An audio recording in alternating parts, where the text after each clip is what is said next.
மனுஷன் முகத்தை பார்த்து பழகிறான். எப்படி இவங்க எப்படிப்பட்டவங்க அப்படின்னு சொல்லி பார்த்து பழகிறாங்க. எப்படி தானே? அநேக பேர் இன்றைக்கு அப்படித்தான் இருக்கிறோம். காலம் ஓடிக்கொண்டே இருக்கிறது. முகத்தை பார்த்து பேசுறவங்க ஏகப்பட்ட பேர் இருக்கிறாங்க. ஆளை பார்த்து பழகிறவங்க ஏகப்பட்ட பேர் இருக்கிறாங்க. அதுதான் இன்னைக்கு காலம் ஓடிக்கொண்டு இருக்கிறது. ஆனா இயேசு கிறிஸ்துடைய காலத்துல இயேசு கிறிஸ்து எந்த மனுஷனுடைய முகத்தை பார்க்கல. எல்லாருக்காகவும் அவரு அன்பாகவே இருந்தார். ஆனா அதான் மனுஷன் முகத்தை பார்த்தா, கர்த்தராகி இயேசு கிறிஸ்து யாரு முகத்தையும் பார்க்கல, எல்லா மனுஷனையும் நேசிச்சார். ஆகவே அவரு தாங்க நம்முடைய இருதயத்தை பார்க்கிறார். கர்த்தர் இருதயத்தை பார்த்தாருன்னா அந்த இருதயத்துல எந்த தீங்கும் இருக்காதான், எந்த மறைவும் இருக்காது, எந்த ரகசியமும் இருக்காது. அப்படியே கர்த்தரோடு இணைந்து இருக்குமா. அதுதான் அந்த இருதயம். அந்த இருதயம் கர்த்தரோடு இருக்கும் பொழுது அந்த மனுஷங்கிட்ட நம்ம போய் ஆசீர்வாதம் வாங்கினோம்னு வச்சுங்க, நம்ம ஆசீர்வாதமா இருப்போம். அதுதான் கர்த்தர் இருதயத்தை பார்க்கிறாரு. அப்ப இந்த கர்த்தர் இருதயத்தை பார்க்கிறாருன்னு சொல்லப்பட்டிருக்குது இல்லையா? அப்ப இது எங்க யாருக்கு சொல்லப்பட்டிருக்குன்னு நம்ம ஆராய்ஞ்சு பார்க்கணும் இல்ல? அப்ப வேதத்தை ஆராய்ந்து பார்க்கும் பொழுது சாமுவேலை கர்த்தர் ஆசீர்வதித்தார். தேவன் சாமுவேல் இஸ்ரவேல் தேசத்திற்கு தீர்க்கதரிசி. அந்த தீர்க்கதரிசியை கர்த்தர் சொல்றாரு, நீ போ இந்த ஈசாயின் குடும்பத்துக்குள்ள போய் அங்க ஒருத்தனை நீ அபிஷேகம் பண்ணணும்னு சொல்லி அனுப்பி வைக்கிறாரு.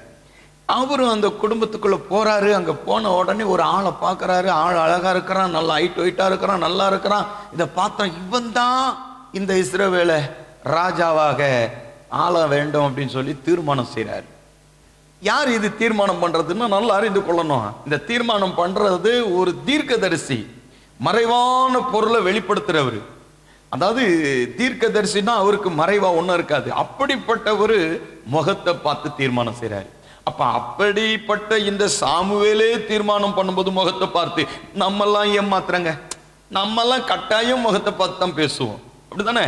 ஏன்னா தீர்க்கதரிசியே முகத்தை பார்த்தாரு சாமுவேல், அவருக்கு மறைவா ஒன்றும் இல்லை. ஆனா இப்ப நம்ம ஏன் முகத்தை பார்க்க முடியாது? நம்மளும் முகத்தை பார்த்து தான் பேசுவோம். அப்படித்தானே? அப்புறம் கர்த்தர் என்ன சொன்னாரு, எப்பா நீ முகத்தை பார்க்கிற, நீ முகத்தை பார்க்காத, நான் இருதயத்தை பார்க்கிறேன்னு கர்த்தர் சொல்றாரு. இன்னொருவர் இருக்கான், அவனை கூப்பிடு அப்படின்னு. அவன் என்ன பண்ணிட்டு இருக்கிறான்னா ஆடு மேய்ச்சிட்டு இருக்கிறாரு. அவரு தான் தாவீது. அவர் கூப்பிட்டு இந்த சாமுவேல் என்ன பண்ணாரு, அபிஷேகம் பண்ணி அனுப்பிட்டாரு. நீ தான் போப்பா, நீ தான் வந்து நீ ராஜா அப்படின்னு சொல்லி அனுப்பி வச்சிடுறாரு. இப்போ கர்த்தருடைய ஆவி இந்த தாவீது மேல இறங்கிருச்சு. ஆகவே இது நடந்த சம்பவம் பல ஆண்டு, 2000 ஆண்டுகளுக்கு முன்னாடி நடந்தது தானே. சரி, இப்ப நடக்கிறத நம்ம பார்க்கணும் இல்லையா? இப்ப நடக்கிறத நம்ம பார்க்கணும். ஒரு வாலிபனுக்கு திருமண வயசு வந்துருச்சு ஒரு குடும்பத்துல. அவனால ஜெபிக்கக்கூடிய மனுஷன், நல்ல ஆண்டவருக்குள்ள இருக்கிறவன், ஆண்டவர் அவனோடு இருக்கிறார், அவனுடைய இருதயம் கர்த்தரோடு இருக்கிறார். இப்ப இவருக்கு பொண்ணு பார்க்கறதுக்காக பெற்றவங்க கூட்டிட்டு போறாங்க. பொண்ணு பார்க்கிற இடத்துல இவரு போய் உட்கார்றாரு. உட்கார்ந்த உடனே பொண்ணு நல்லா அழகா இருக்குது. அந்த அழகா இருக்கிற பொண்ணு மனசுல நினைச்சிருச்சு, மாப்பிள்ளை நம்மளை பார்த்த உடனே பிடிச்சிருச்சுன்னு சொல்லுவாரு.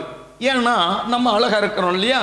அதனால கட்டாயம் மாப்பிள்ளை ஓகே சொல்லிடுவாருன்னு அந்த பொண்ணும் சந்தோஷமா டீயை கொண்டு வந்து மாப்பிள்ளைக்கு முன்னாடி கொடுத்துட்டு அப்படியோ ஒரு சிரிச்சுட்டு அப்படியோ போயிடுச்சுங்க. இப்போ பெற்றவங்க பொண்ணை பத்தி விசாரிக்கிறாங்க. பொண்ணு எப்படிங்க அப்படின்னு. பொண்ணு அழகா இருக்குது, அவங்க என்ன செய்றாங்க அப்படின்னு கேட்கறாங்க. அப்போ பொண்ணு வந்து சினி ஃபீல்ட்ல இருக்குது அப்படின்னு சொல்லிட்டாங்க. ஐயோ, சினி ஃபீல்ட்ல இருக்குன்னு உடனே மாப்பிள்ளைக்கு ரொம்ப பிடிச்சிருச்சு. ஆனா குடும்பத்தில் இருக்கிறவங்க சொன்னாங்க, எப்பா தம்பி வேண்டாம்ப்பா, நம்ம போயிடுவோம், வேண்டாம், அவங்க வந்து அழகா இருக்கிறாங்க ஆனா குணம் இருக்காதுப்பா அப்படின்னு சொன்ன உடனே மாப்பிள்ளை சரி பெற்றவங்க சொல்றதை கேட்கணும் இல்லையா? அதனால மாப்பிள்ளையும் புறப்பட்டு போயிட்டாரு. கொஞ்ச நாள் போனது. அதுக்கப்புறம் அப்பா மூலமாக ஒரு பொண்ணை பார்க்கறதுக்கு புறப்பட்டு போறாங்க.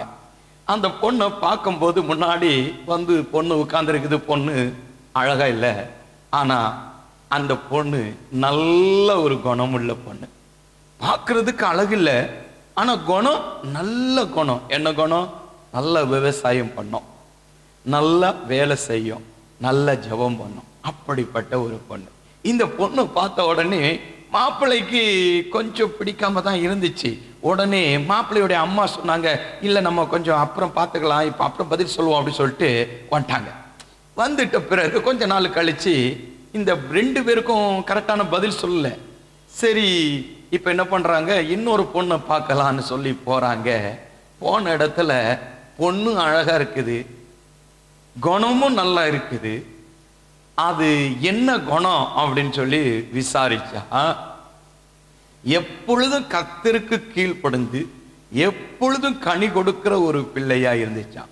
பெற்றோர்களுக்கு கீழ்ப்படிந்து பெற்றோங்களுக்கு பிள்ளையாகவும் கர்த்தருக்கு உகந்தவளாகவும் நல்ல கனி கொடுக்கிற பிள்ளையாக இருந்தாள்.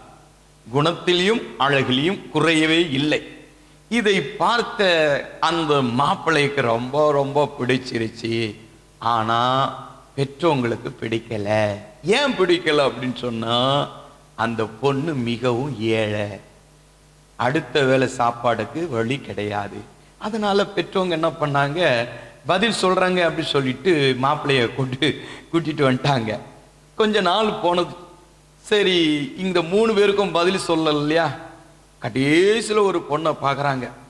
அந்த பொண்ணு எப்படி இருக்குன்னா, அழகும் இல்லைங்க, குணமும் இல்லை. ஆனா பெற்றவங்களுக்கு அந்த குடும்பத்தில் அந்த பிள்ளைய ரொம்ப பிடிச்சிருச்சு. ஏன் பிடிச்சிருச்சு தெரியுமா? 100 தலைமுறைக்கு உட்கார்ந்து சாப்பிடலாம், அவ்வளவு பணம், ஐஸ்வர்யவான்கள். இப்போ மாப்பிள்ளைக்கு பிடிக்கல, பெற்றவங்களுக்கு பிடிச்சிருச்சு. பெற்றவங்க சொல்றாங்க, தம்பி எப்படியாவது ஒத்துக்கப்பா, நம்ம 100 வருஷத்துக்கு 100 தலைமுறைக்கு நம்ம உட்கார்ந்து சாப்பிடலாம், அப்படிப்பட்ட குடும்பம் இன்னைக்கு கிடைச்சிருக்கு, ஒத்துக்கோ ஒத்துக்கோ ஒத்துக்கோன்னு வலு கட்டாயம் பண்ணாங்க. மாப்பிள்ளை ஒத்தபடியா நின்னுட்டாரு. வேண்டவே வேண்டாம், எனக்கு அந்த அழகான பொண்ணு, அந்த நல்ல குணம் உள்ளது, அந்த ஏழை பொண்ணு தான் எனக்கு வேணும், ஒத்த பிடிவாதெல்லாம் இருந்தாராம். ஏன்னு சொன்னா, கர்த்தர் அவனோடு இருந்தபடினால அவனுக்கு நல்ல பெண்ணை கர்த்தர் காண்பித்தார். கர்த்தர் அவனோடு பேசினார். அவன் நினைச்சபடியே அந்த அழகான பெண்ணையும் அழகான குணம் உள்ளதையும் அந்த ஏழை பொண்ணைய அவன் திருமணம் செய்து கொண்டான்.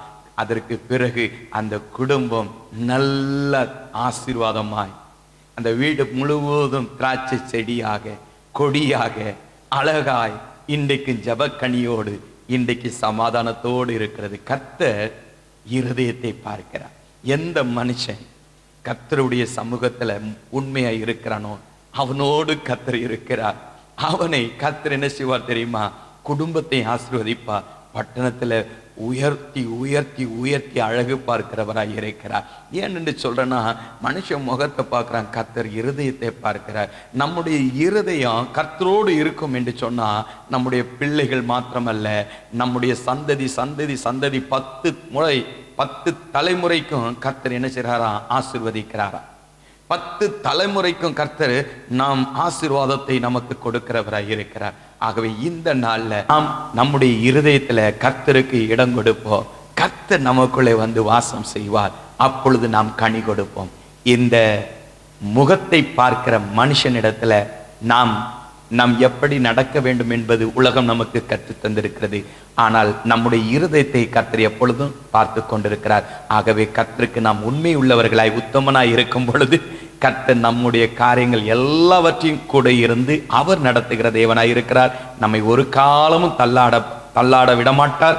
நம்மை ஒரு காலமும் கைவிடவும் மாட்டார். நம்மோடு இருப்பார். நம்ம பிள்ளைகளை ஆசீர்வதிப்பார், நம்ம குடும்பத்தை ஆசீர்வதிப்பார், நம்ம வேலையை ஆசீர்வதிப்பார், நம்ம போகும்போது ஆசீர்வதிப்பார், நம்ம வரும்போது ஆசீர்வதிப்பார், நம்ம படுத்திருக்கும் போது ஆசீர்வதிப்பார், நம்ம எழுந்திருக்கும் போது ஆசீர்வதிப்பார். கர்த்தர் உங்களோடு இருக்கிற ஒரு சின்ன ஜெபம் பண்றேன். ஜெபம் பண்ணி கர்த்தருடைய சமூகத்துல நம்ம எல்லாரும் ஒருமனப்பட்டு இந்த வேலை கண்களை மூடி ஜெபிப்போம். கர்த்தர் பெரிய காரியத்தை செய்வார். நன்றி ஆண்டவரே, இந்த நாள் அப்ப நீ இருதயத்தை நீர் பார்க்கிற தேவன் ஆண்டவரே. இந்த நாள் இந்த சத்தத்தை கேட்கிற ஒவ்வொரு மீதும் உங்களுடைய வல்லமை இறங்கட்டும் ஆண்டவரே. பரிசுத்தாயின் அக்னி இறங்கட்டும். கர்த்தருடைய கரம் இறங்கட்டும். இயேசு கிறிஸ்துவே, உம்முடைய தழும்புள்ள கரம் இப்பொழுதே ஒவ்வொருவரையும் தொடும்படியாய் நீர் இறங்குவதற்காய் நன்றி ராஜா. எங்கே கர்த்தருடைய ஆவி எங்கேயோ அங்கே விடுதலை உண்டு என்று சொல்லப்பட்டிருக்குது போல, இந்த வேளையில நீர் இறங்கி தகப்பனே, இந்த சத்தத்தை கேட்ட ஒவ்வொருவருக்கும் உம்முடைய அபிஷேக வல்லமை நிறைவாய் இப்பொழுது இறங்கி கொண்டிருப்பதற்காய் ஸ்தோத்திரம் ஆண்டவரே. உன் கரத்துல ஒவ்வொருவரும் ஒப்பு கொடுக்கிறேன். ஆசீர்வதி பாதுகாத்துக்கொள்ளும். இப்ப இயேசு கிறிஸ்து நாமத்தை நான் ஜெபிக்கிறேன். நல்ல பிதாவே, ஆமென். கர்த்தர் உங்களோடு பேசியிருக்கிறார். மீண்டும் சந்திக்கும் வரைக்கும் உங்கள் bro SP Jagan. God bless you.